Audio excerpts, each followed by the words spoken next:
Yo, what is up, guys? We are back for the Saturday recap, the college football week 9 recap. We had a good Saturday of college football last weekend. We're going to be recapping the games and, my final thoughts and going over the stats and everything like that. First game, it was a noon game. This was the big noon game between the Indiana Hoosiers and the UCLA Bruins. UCLA heading into this game were red hot. They had 4 straight wins.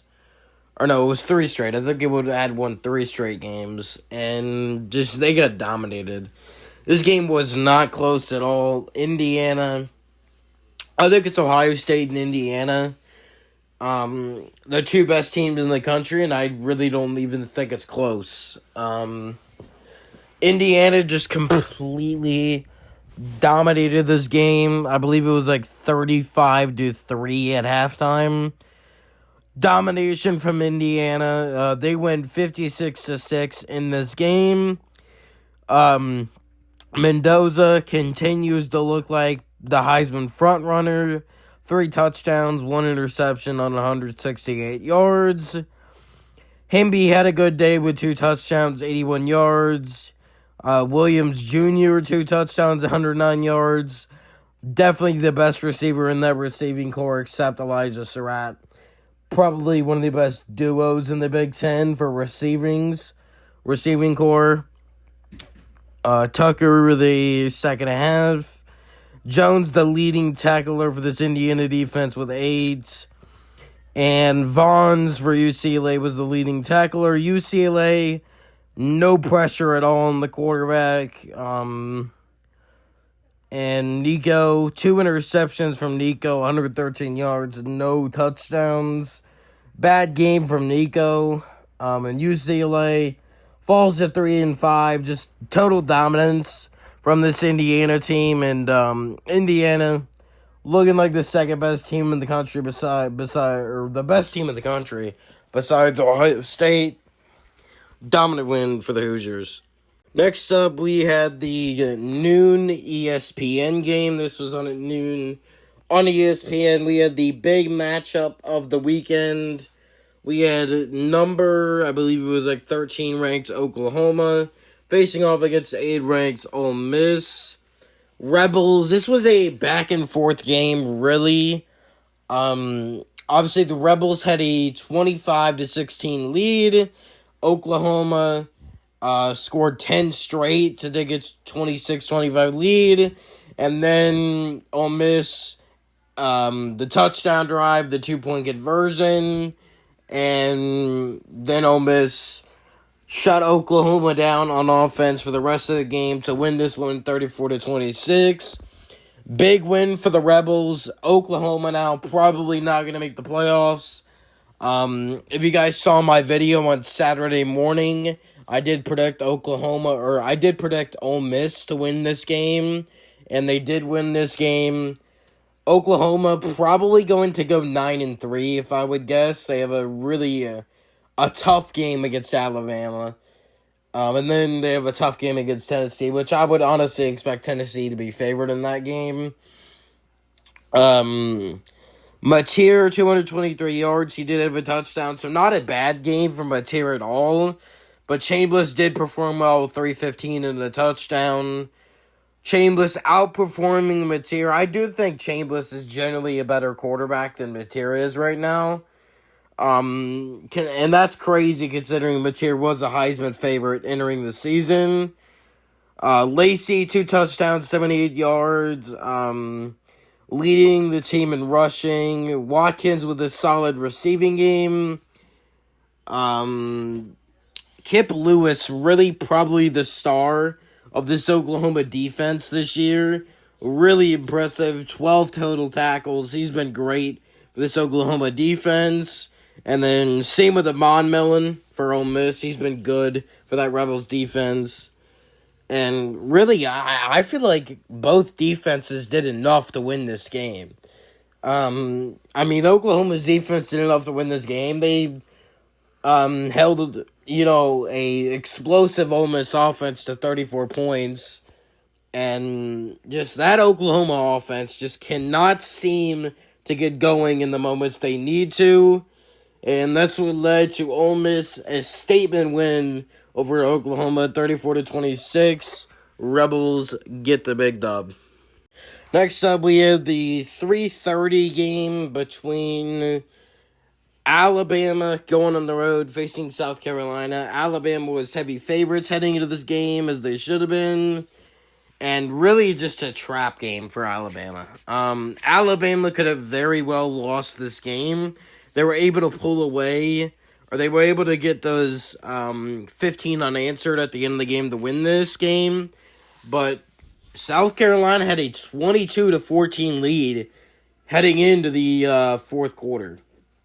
Or it was in the fourth quarter, actually, a 22-14 lead. So just really, South Carolina honestly threw this game away. They had the lead at the end of the game, and then that fumble by Sellers, man. That fumble by Sellers was probably the key play of the game, and that allowed Alabama to wind down the clock. They scored that late touchdown, and then just South Carolina couldn't do anything after that. Just a good road win for Alabama, but Alabama just escaped this one. Simpson continues to look like one of the best quarterbacks in the country. Sellers, kind of a mid-game from him. Sellers also had a touchdown on the ground, so on 18 carries. Obviously, Harbor with that big 54-yard touchdown to take the lead for South Carolina.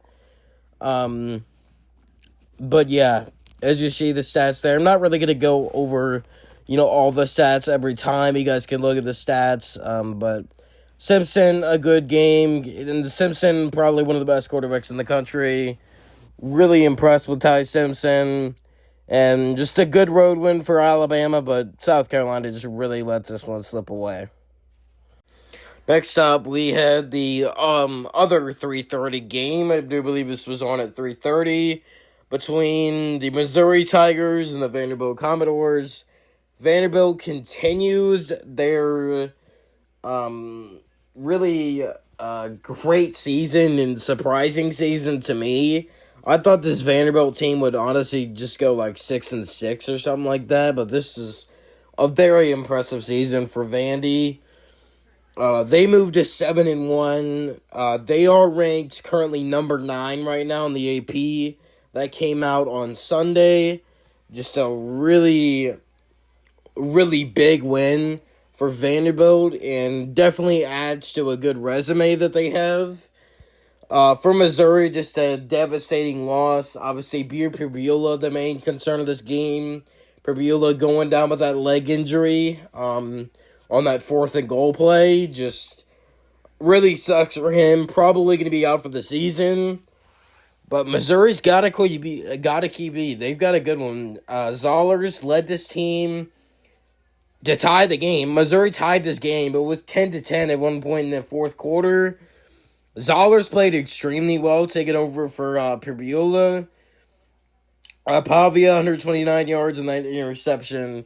I just think Pavia is one of the most overrated quarterbacks in college football, in my opinion. It's not very a popular take, but it's a hot take. But I just think Pavia is overrated, in my opinion. But nonetheless, Pavia has been good this year. Don't get me wrong. Pavia is a good quarterback. It's just I don't think he's all of that. But yeah, a really good win for Vandy. A 17-10 win, statement win for Vanderbilt at home. Next up, we had, I believe this was a noon game between number 18 ranked USF and Memphis. Memphis, probably the best group of 5 team, if I had to be honest. They were probably the best group of 5 team by a bit. I would say it's between them and USF, and this was the matchup in this game.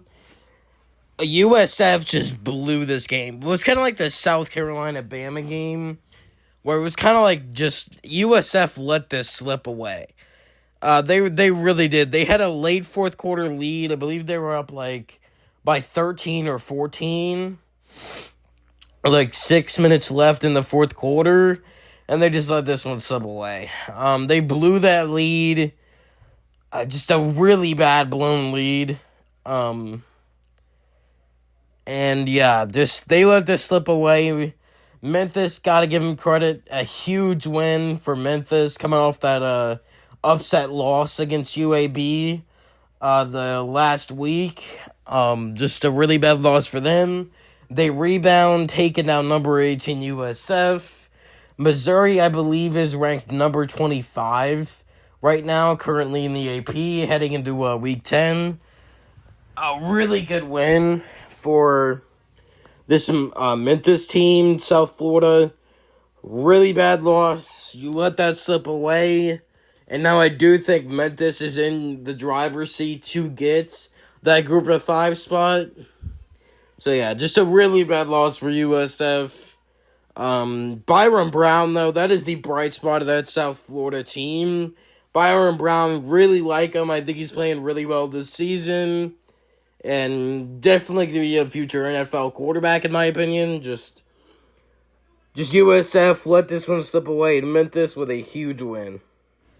Next up, we had the Illinois fighting Illinois. Illinois was ranked at this point. They were number 23, I think.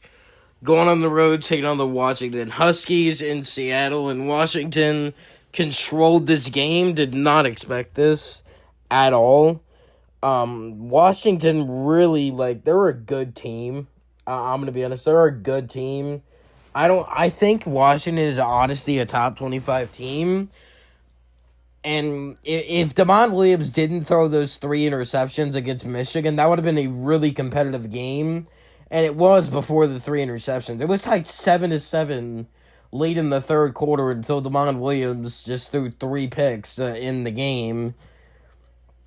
I believe Washington would have won that game against Michigan if it wasn't for Damon Williams playing so badly. But Damon Williams, an incredible bounce-back performance here. 4 touchdowns, 280 passing yards, a really good bounce-back performance. Altmaier continues to look just, overrated, in my opinion. I don't think he's all that. I don't think he's that good. 2 touchdowns, 2 picks, and 199 passing yards. I didn't think he looked that good against Ohio State. Granted, Ohio State has the best defense by far in the country, but he did not look that good against Ohio State, and he just continues to not look that good, in my opinion.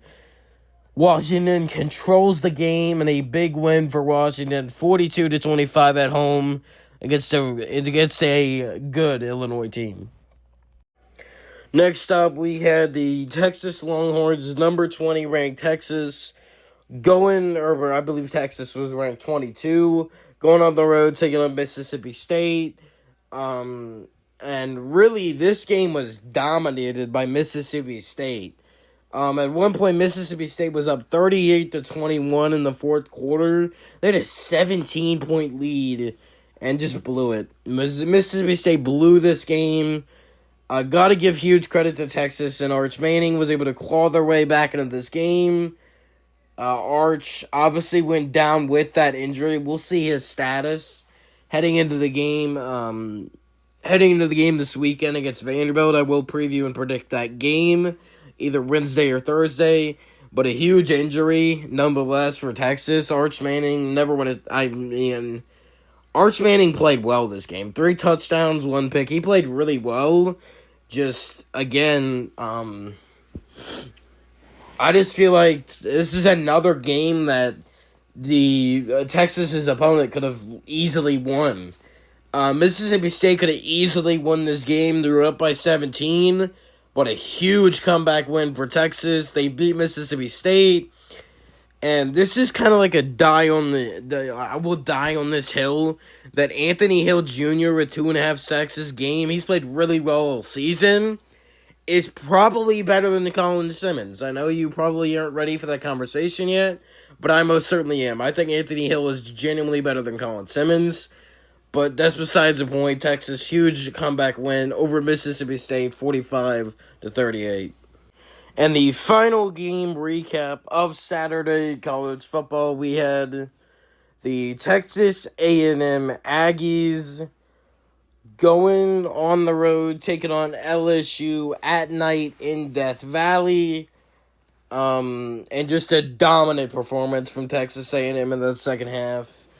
This game was a 18-14 LSU lead heading into the third quarter, and just Texas A&M dominated the second half of this game.